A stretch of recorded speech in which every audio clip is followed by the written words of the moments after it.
And this is the Viofo HK4 Dash Cam Hardwire Kit, and on this video I'm gonna show you its features as well as how it works in preparation for installation. And I have placed a link in the description down below to this hardwire kit in case you need one. So let's get familiar with the kit. It's actually quite simple. This end is gonna go to the dash cam, then we have the control box, and this end is gonna go to the fuse box of the vehicle. And as you can see, this actually features low voltage protection, and that is gonna reduce the possibility of your battery being drained by this kit, and it is adjustable with this little switch right here, which you can move either to the left or to the right. Now this kit is going to work both with 12-volt vehicles and vehicles that run on 24 volts, and here you get to select how much battery you want to use before the kit turns off. Now I'm going to move the switch all the way to the right, and as you can see on here, if you look at 12 volts, this kit is going to run until the battery gets to 12.4. After that point, it's going to shut off. But I could decrease that. The next option is going to be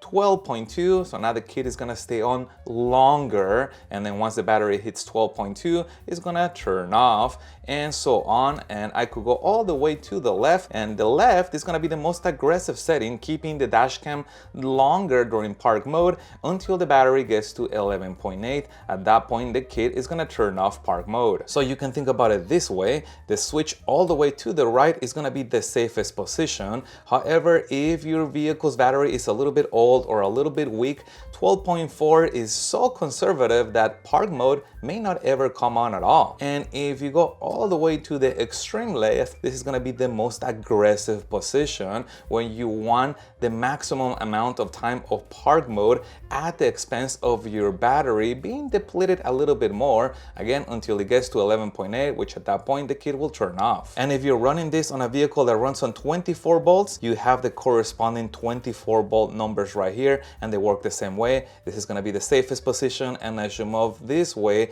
it's going to be more aggressive in terms of you want the dash cam to stay on longer during park mode at the expense of battery voltage. Now let's take a look at the end that is going to go to the fuse box, and Viofo has labeled each wire. You can see that the yellow one is labeled ACC, the red one has been labeled battery plus, and the black one has been labeled ground. And all three wires have to be connected in order for the kit to work correctly. Now the very first one that is labeled ACC, this needs power whenever the vehicle's key is in the accessory position or in the on position. And then the red one that's labeled battery plus, this needs to have power all the time, even when the vehicle is off. And finally we got ground, and ground is normally a metallic portion of the car's body. Normally I find a bolt that I can loosen, and then I slide this under, retightening the bolt, giving me ground. However, on the fuse box of the vehicle, you are not gonna find anywhere that is labeled as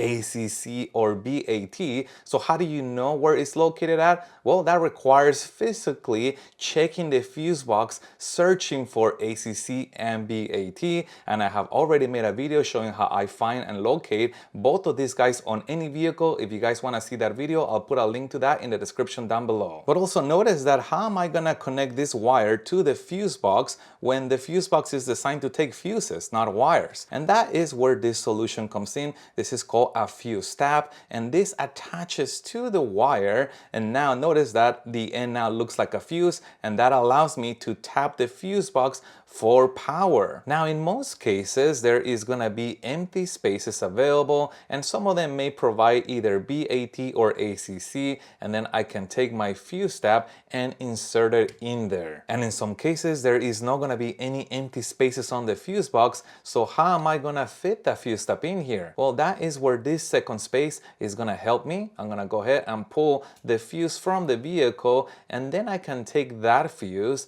and load it onto the second spot on the fuse tab. And notice that now the fuse tab has both the top fuse, which is for the hardwire kit, and the bottom one, which is the fuse that I pull from the vehicle. And now I can take my fuse tab in here, and this essentially allows me to run two fuses off one fuse spot. And notice that the fuse tabs do come in different fuse sizes. You can see that these are standard fuses, and you can see what they look like and how the fuse tab looks like. So in order for me to find out what's on my vehicle, I usually pull a fuse, and then I can compare it. For example, this one right here Yep, that looks like this guy right there. That is the correct fuse tab, and you can see that it also matches my sample fuse. And to attach the fuse tab to the wire, I'm gonna use this Crimp tool. And before I place this in the tool, I wanna show you how this actually works. You can see on here that from here to here, this is where the first wire, this red one, is inserted.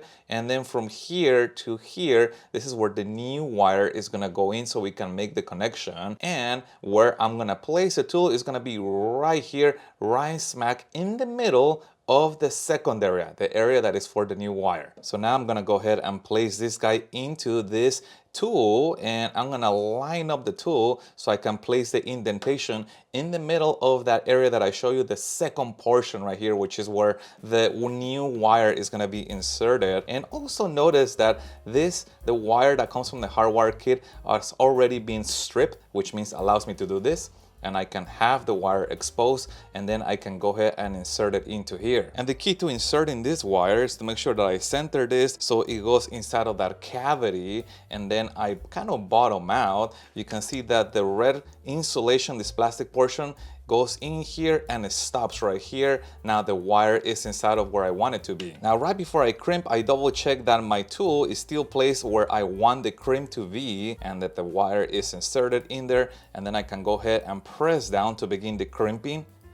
That's it. Now the other thing that people do after a crimp, and this is kind of a good idea, is to do a small pull test to confirm that the crimp was successful. And on this close-up, you can see a couple things. First off, notice that the insulation goes inside of this area but stops somewhere about right here, and from here forward is only wire. And again, this is the section of the new wire that I attached, and the indentation, I placed it roughly in the middle of this section, which is right about here. Also important is that I place the terminal into the correct place. Notice that there's a couple places where this terminal could be placed at, but this guy right here is the correct one. Notice that this spot is for insulated terminals. This has plastic, so this has insulation, and this one right here is for non-insulated terminals. So again, this one, because it's insulated, has to be crimped with this top position. Now we just repeat the process for the other wire, joining them together. However, notice something interesting now. This guy right here, it matches in color, red to red, but this one won't match in color. This is yellow to red.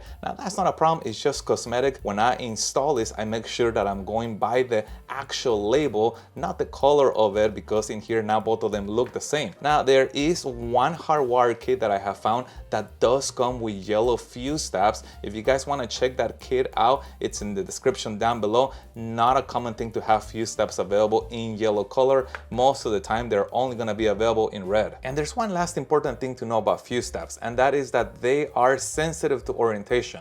Here's what I mean. Here is a normal fuse. A normal fuse normally is not sensitive to orientation. I can put it like this, or I can turn it around and it's gonna work correctly. However, a fuse tab can also be inserted in this orientation or in this orientation like a fuse. However, only one orientation is correct, and only one orientation is gonna provide correct fuse protection. And I cover how I find which is the correct orientation on the video that I mentioned earlier, where I also cover how to find ACC and BAT on any vehicle. Remember, if you guys want to check that video out, I'll put a link to that in the description down below, along with that link to this tool in case you need one. And if you guys have any other questions regarding this, please put that in the comments down below. If you found any part of this video helpful, make sure you hit the thumbs up button to support the channel, and stay tuned as I have a lot more dashcam videos coming up. Thank you guys for watching, and as always, I'll see you on the next one.